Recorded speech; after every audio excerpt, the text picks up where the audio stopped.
దైవజనుడు సన్నద్ధుడై దైవజనుడు సన్నద్ధుడై ప్రతి సత్కార్యమునకు పూర్ణముగా సిద్ధపడి ఉన్నట్లు దైవావేశము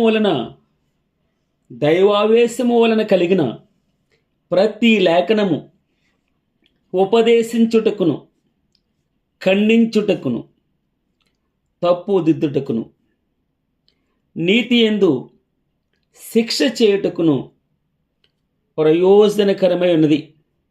తిమోతికి రాసిన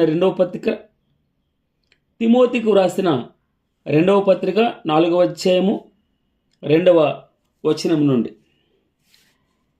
వాక్యమును ప్రకటించుము, సమయమందును అసమయమందును ప్రయాసపడము, సంపూర్ణమైన దీర్ఘశాంతముతో ఉపదేశించుచు ఖండించుము, గద్దించుము, బుద్ధి చెప్పుము. ఎందుకనగా జనులు హితబోధను అనగా ఆరోగ్యకరమైన బోధను సహింపక దురద చెవులు గలవారే తమ స్వకీయ దురాశలకు అనుకూలమైన బోధకులను తమ కొరకు పోగు చేసుకుని సత్యమునకు చెవియ్యక కల్పనా కథల వైపునకును తిరుగు కాలము వచ్చును.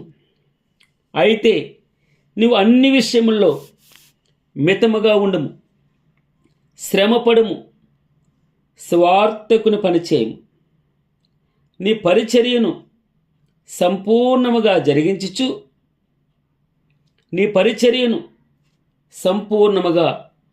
జరిగించుము. నేనిప్పుడే పానార్పణముగా పోయబడుచున్నాను. నేను వెడలబో కాలము సమీపమైనది.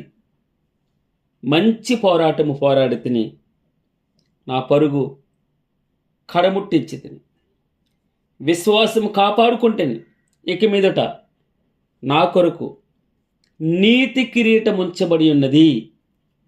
ఇక మీదట నా కొరకు నీతి కిరీటం ఉంచబడి ఉన్నది.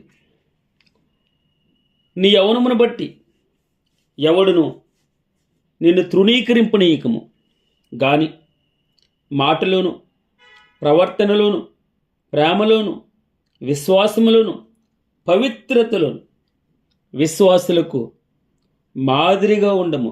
నీవు ఓ తిమోతి, నాకు నీకే భగవంతుడి రోజున చెప్తూ ఉన్నాడు, విశ్వాసులకు మాదిరిగా ఉండము. నేను వచ్చే వరకు చదువుటి యందును